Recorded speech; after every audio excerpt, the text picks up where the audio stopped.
guys, apa kabar semuanya? Kita lanjut lagi pembelajaran kita tentang Python. Di section ketiga ini kita akan belajar tentang fungsi dan modul. Kita akan mempelajari apa itu fungsi, dan kita akan mempelajari apa itu juga scope, modul, dan saya juga akan menjelaskan apa itu fungsi. Fungsi dalam pemrograman adalah sekumpulan perintah atau code yang dapat dikelompokkan bersama untuk melakukan tugas tertentu. Fungsi juga dapat membantu dan mempermudah kita untuk mengorganisir, dan fungsi juga membantu mempermudah kita untuk mengorganisir, memelihara, dan menggunakan code kita secara berulang, sehingga membuat program kita menjadi lebih efisien dan mudah dibaca. Oke, langsung saja kita mulai. Bagaimana cara mendefinisikan sebuah fungsi atau membuat sebuah fungsi? Saya akan membuat sebuah folder baru dulu ya, di sini dengan nama section 03, dan di sini saya akan membuat sebuah file dengan nama function ya, atau fungsi.py. Oke. Untuk mendefinisikan fungsi itu sangatlah mudah di dalam Python. Kita dapat mendefine dengan cara menuliskan def ya, dan lalu diikuti dengan nama fungsi. Di sini saya akan membuat sebuah fungsi penjumlahan ya, dengan seperti ini contohnya, jumlah nama fungsinya, dan dia akan menerima parameter. Di sini parameternya adalah A dan B. Habis itu kita berikan dengan tanda titik 2, dan di sini saya akan mereturn fungsi dari penjumlahan ya, dengan cara menambahkan A plus B. Dengan cara seperti ini kita telah berhasil membuat sebuah fungsi, dan kita dapat menggunakan fungsi itu dengan cara seperti ini. Kita akan membuat sebuah suatu variabel dengan nama hasil, dan habis itu di dalam hasil kita masukkan fungsi yang kita telah buat, dan fungsi yang kita buat itu adalah namanya jumlah. Di dalamnya kita akan menerima parameter ya, atau angka ya, yang akan kita jumlah. Di sini saya akan memberikan angka 5 dan 3. Dan apabila kalau kita print hasil dari resultnya, seperti ini, hasil, maka kita akan mendapatkan penjumlahan dari 5 dan 3 ya. Dan apabila kita jalankan Python function.py, dan saya ketikkan, dan saya akan mendapatkan hasil dari penjumlahan 5 dan 3. Saya juga bisa merubah, apabila saya ingin merubah untuk menghitung angka lain. Saya dapat misalnya menambah angka 4 ditambah 3, maka hasilnya adalah 7. Dan apabila kita jalankan fungsi kita sekali lagi, program kita, dan kita akan mendapatkan hasil 7. Nah, seperti kalian bisa lihat di sini, kita berhasil mendapatkan hasil 7. Oke, selanjutnya kita akan memahami tentang scope. Apa itu scope? Scope itu adalah ruang lingkup ya, di mana kita bisa memanggil sebuah variabel itu berdasarkan ruang lingkupnya. Oke, kita mulai saja ya dengan contohnya. Pertama sekali saya akan membuat sebuah file Python ya. Di sini saya akan memberikan nama scope, dan di sini kita akan bicara scope yang lokal. Pertama sekali saya akan mendefine sebuah fungsi ya, dengan nama adalah grid ya, seperti ini ya. Grid, dan di dalamnya kita akan masukkan sebuah variabel dengan nama message. Yang di sini kita akan ketikkan halo. Halo, apa kabar? Dan kita akan lakukan print dari message tersebut ya. Dan apabila kita panggil fungsi ini, maka kita akan mendapatkan message halo, apa kabar? Ya, kita coba. Sini saya akan coba jalankan Python dan memanggil scope local.py kita, dan kalian bisa lihat di sini halo, apa kabar? Kita berhasil memanggil variabel ini di dalam scope yang ada. Dan apabila kita coba panggil dari luar scope itu ya, seperti ini ya, variabel ini sudah berada di luar scope. Dapat kalian lihat di sini kan? Di sini saya mendapatkan error dari Python-nya, message is not defined. Jadi variabel message ini tidak di-define karena kita panggil di luar scope dari variabel tersebut ya. Dan apabila kalau kita jalankan, di sini saya coba komen yang gridnya, kita lihat hasilnya kan seperti apa. Dan kalian bisa lihat di sini kita mendapatkan sebuah error, yaitu di sini kalian bisa lihat name message is not defined. Inilah yang dimaksud dengan scope. Jadi kita tidak dapat memanggil variabel yang berada di luar scope tersebut. Selanjutnya saya akan membahas tentang scope global ya. Saya akan membuat sebuah file baru ya di sini. Scope underscore global. Nah, di sini saya akan mendefine dulu sebuah variabel ya, di sini dengan nama message. Kita berikan nama halo, seperti ini ya. Dan lalu kita membuat sebuah fungsi lagi dengan nama grid. Di dalam sini kita akan memprint sebuah string ya, dengan cara seperti ini. Kita akan masukkan message, dan ini kita akan tuliskan dari dalam fungsi, dan lalu kita panggil fungsi tersebut. Di sini saya save lagi, dan apabila saya jalankan ini, kalian bisa lihat di sini, dan apabila saya jalankan sekali lagi dengan cara memanggil variabel tersebut ya, dengan cara menggunakan Python scope global.py, dan kita akan mendapatkan sebuah result adalah hello dari dalam fungsi. Dan kalian bisa lihat di sini kita mendefinisikan variabel ini di luar scope grid atau di luar scope fungsi ini ya, tapi bisa dipanggil karena dia berada di global dan kita bisa panggil dimanapun. Berbeda dengan yang sebelumnya, kita mendefine sebuah variabel di dalam sebuah fungsi ya, dan membuat scope-nya ini menjadi lebih lokal atau hanya bisa digunakan di dalam fungsi tersebut saja ya. Variabel yang kita define ini hanya bisa digunakan di dalam fungsi tersebut. Berbeda dengan yang kita lakukan di sini. Di sini kita membuat sebuah variabel tapi lebih bersifat global. Jadi kita bisa menggunakan variabel ini dimanapun. Seperti contohnya di sini kita menggunakan variabel tersebut di dalam sebuah fungsi grade. Kita juga dapat memanggil variabel ini ya dengan cara seperti biasa menggunakan print. Kita akan print, lalu kita akan message, lalu kita akan menggabungkan ya. Di sini kita akan tambahkan dari luar fungsi. Dan apabila kita save dan kita jalankan, ya kita berhasil memanggil variabel hello ini dari dalam fungsi maupun dari luar fungsi. Contohnya adalah seperti ini ya. Yang ini adalah kita panggil dari dalam fungsi, dan yang ini kita panggil dari luar fungsi. Itulah penjelasan tentang scope global. Selanjutnya kita akan membahas tentang modul ya. Di sini saya akan membuat sebuah file baru dengan nama modul.py. Apa itu modul?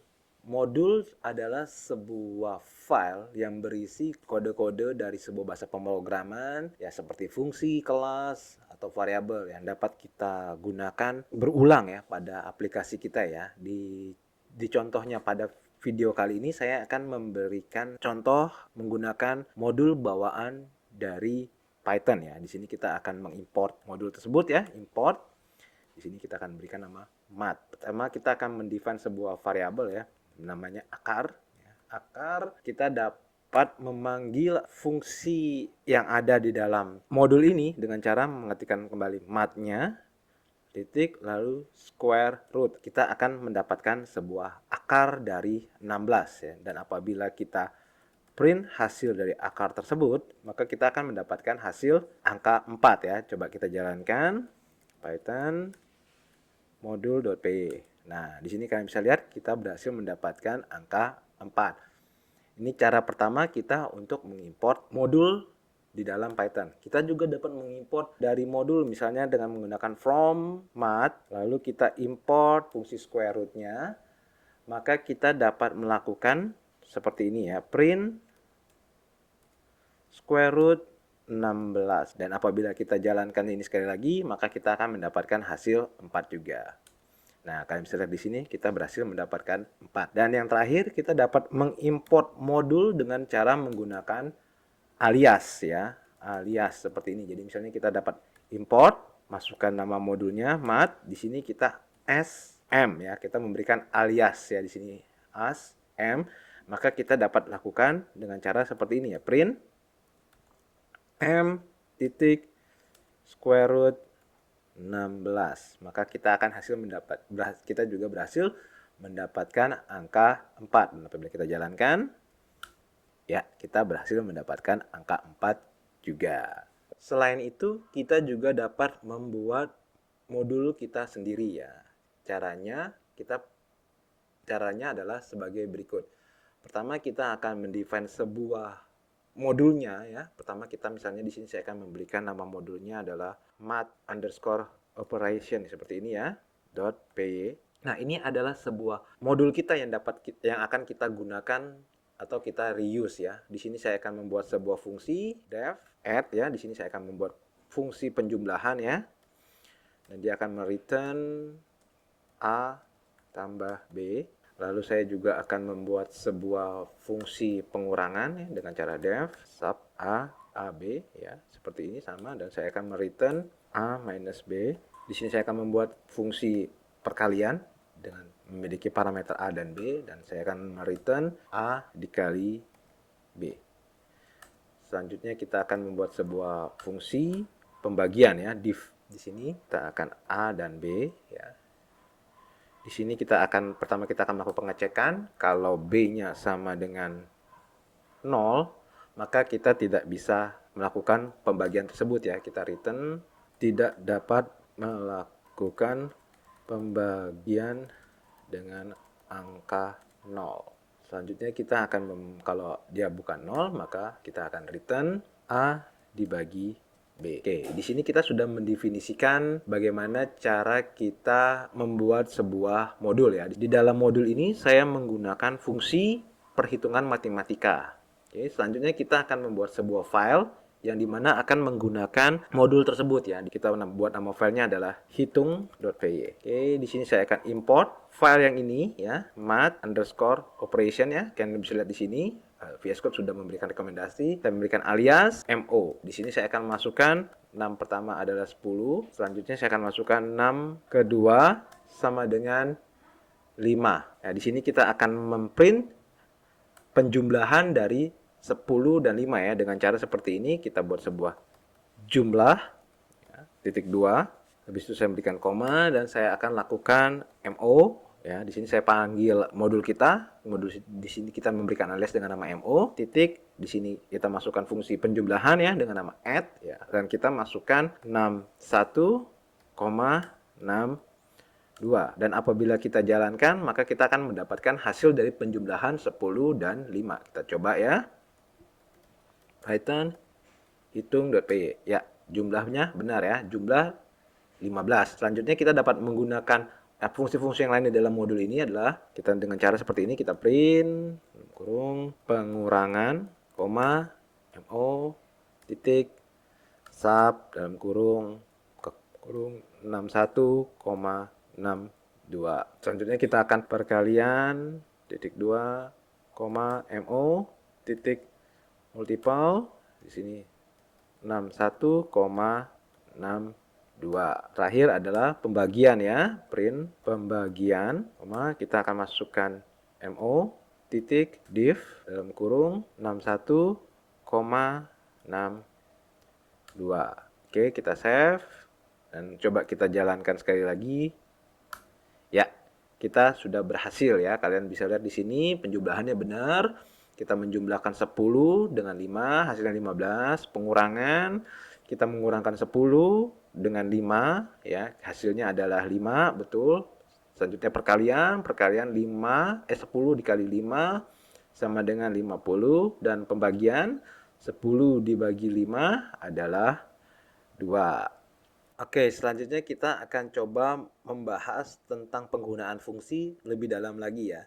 Di dalam tutorial ini saya akan membuat sebuah program di mana kita dapat menghitung sebuah faktorial. Oke, langsung saja kita mulai. Kita akan membuat sebuah file baru dengan nama faktorial.py. Dan di sini saya akan mendefine sebuah fungsi perhitungan faktorialnya ya. Dengan cara seperti ini. Dan habis itu kita masukkan cara perhitungannya ya. Pertama kita akan membuat sebuah kondisi dulu ya. If n sama dengan 0 atau n-nya sama dengan 1, maka kita akan mereturn 1 ya. Seperti ini. Dan apabila else di luar angka 0 dan 1, maka kita akan mereturn faktorial tersebut ya. Kita akan return n tersebut dan kita akan melakukan pemanggilan recursive function ya atau recursive call di dalam program kita ya dengan cara seperti ini n strip 1.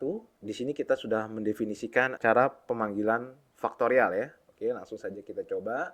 Di sini kita akan membuat sebuah fungsi lagi ya untuk memprint nilai faktorial tersebut ya dengan cara print faktorial. Ya, di sini kita akan masukkan parameternya ya yang akan dikirimkan. Lalu di sini kita akan memprint saja hasil dari faktorial tersebut ya dengan cara seperti ini. Saya menggunakan f string ya. Di sini hasil faktorial dari n adalah faktorial n.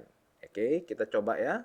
Kita coba panggil fungsi tersebut dengan cara seperti ini. Print faktorial, dalam kurung kita akan masukkan angka 5 ya di sini ya. Dan apabila kita panggil file itu dan kita jalankan, maka kita akan mendapatkan faktorial dari 5 adalah, hasil dari faktorial dari 5 adalah 120. Kita dapat mencoba angka lain ya. Di sini kita akan dapat masukkan misalnya adalah 6. Dan apabila kita jalankan, maka kita akan mendapatkan hasil faktorial dari 6 adalah 720. Oke, di akhir dari section ini kita akan membuat sebuah kalkulator dengan menggunakan hal-hal yang sudah kita pelajari dari section 1 sampai dengan section 3. Oke, langsung saja kita buat sebuah file ya dengan nama kalkulator.py ya. Di sini saya akan import sebuah modul yang telah kita buat sebelumnya ya. Di sini adalah modul yang math operation yang ini yang telah kita buat sebelumnya. Kita import dengan seperti ini ya. Import math_operation as mo ya. Lalu kita akan menggunakan while ya. Di sini kita akan menggunakan while, jadi kita akan membuat program kita akan terus-menerus jalan ya tanpa berhenti ya. Seperti ini kita menggunakan while true titik 2. Ya. Lalu di sini kita akan memprint beberapa kalimat ya untuk menjelaskan program kita. Pertama kita akan print, kita memberikan sebuah new line ya di sini. Kalkulator, kita tutup seperti ini, print kalkulator, kita tutup di sini. Lalu kita membuatkan print lagi. Di sini kita print pilihan dan kita akan print masukkan angka 1 untuk penjumlahan. Saya akan copy ini menjadi sebanyak 4 kali ya. Di sini menggunakan 2 untuk pengurangan, 3 untuk perkalian, 4 untuk pembagian ya. Dan yang terakhir kita akan print masukkan angka 5 untuk keluar dari program. Oke. Lalu di sini kita akan mendefine sebuah variabel pilihan. Di sini pilihan ini berdasarkan input dari pengguna aplikasi kita ya, dengan cara menggunakan input ini masukkan pilihan titik 2 ya seperti ini. Lalu kita akan membuat beberapa kondisi dulu ya seperti ini ya. Kita akan membuat kondisi keluarnya dulu ya. Kalau if pilihan sama dengan 5, maka kita akan memprint keluar dari program karena dia memilih angka 5 yaitu keluar dari program ya. Dan lalu di sini kita akan menggunakan break. Ya, kalian bisa ingat sebelumnya break itu apa? Kalian bisa cek lagi video saya sebelumnya. Lalu di sini apabila nilai yang dimasukkan oleh user kita bukan angka 5 ya, karena di sini sudah di luar dari scope dari if ya. Di sini kita akan masukkan number ya. Angka saja kita menggunakan bahasa Indonesia. Angka pertama adalah kita akan membuat dia sebuah bilangan, sebuah tipe data float ya. Dengan cara menggunakan seperti ini ya, input kita akan menampung angka dari masukan dari pengguna aplikasi ya, kita ya. Input masukkan angka pertama titik 2, lalu kita copy saja dan sini kita menggunakan 2, masukkan angka kedua. Lalu di sini saya akan membuat sebuah kondisi lagi ya. If choice-nya apabila pilihannya adalah 1, maka kita akan memprint hasil titik 2, lalu kita di sini kita koma dan kita panggil modul kita mo titik add, lalu kita masukkan angka 1 dan angka 2. Oke, di sini apabila kita menggunakan pilihan 1, yang pertama kita kalau apabila user memilih angka 1 yaitu penjumlahan, lalu kita menggunakan else if lagi di sini ya. Else if pilihan adalah 2, maka kita akan memprint hasil mo titik sub karena pilihan kedua adalah pengurangan. Sub angka 1, angka 2. Lalu kita copy saja yang ini ya, karena kita untuk pilihan yang ketiga, kita menentukan pilihan ketiga di sini. Yang ketiga itu adalah perkalian ya, perkalian kita menggunakan mul. Dan yang terakhir adalah, dan selanjutnya kita menggunakan elif 4 ya. Ini adalah pembagian, kita menggunakan div ya. Dan yang terakhir, apabila user memasukkan di luar dari option yang kita tentukan, di sini kita akan print, kita akan kasih print pilihan tidak tersedia. Oke. Oke, sekarang kita coba jalankan ya aplikasi kita Python. Kita panggil aplikasinya. Di sini saya buka lebih besar, saya jalankan. Oke, di sini kalian lihat kalkulator. Kita sudah berhasil menjalankan aplikasinya. Sedangkan di sini kita dikasih pilihan, masukkan angka 1 untuk penjumlahan. Saya akan coba melakukan penjumlahan dulu. Ya, saya akan mencoba menjumlahkan 10 dengan 5. Maka hasilnya adalah 15. Nah, kalian di sini lihat, karena kita menggunakan while true, aplikasi akan terus berjalan tanpa berhenti ya, tanpa kita keluar dari program ya, tanpa kita memilih angka 5. Di sini saya coba lagi, saya akan coba memasukkan perkalian dengan cara memilih pilihan angka 3 ya. Dan kembali lagi aplikasinya akan menanyakan, masukkan angka pertama. Di sini saya akan mencoba perkalian 3 dikali dengan 3, maka kalian bisa lihat hasilnya adalah 9. Dan kita juga di sini sebelumnya kalian bisa lihat di sini kita menyiapkan sebuah kondisi apabila user memasukkan angka tidak ada di dalam pilihan kita ya. Di sini kalau saya coba mengklik memasukkan angka 6 yang tidak ada di dalam pilihan kita, maka hasilnya adalah ya, dia akan coba meminta angka pertama ya. Kita coba memberikan angka pertama dan angka kedua.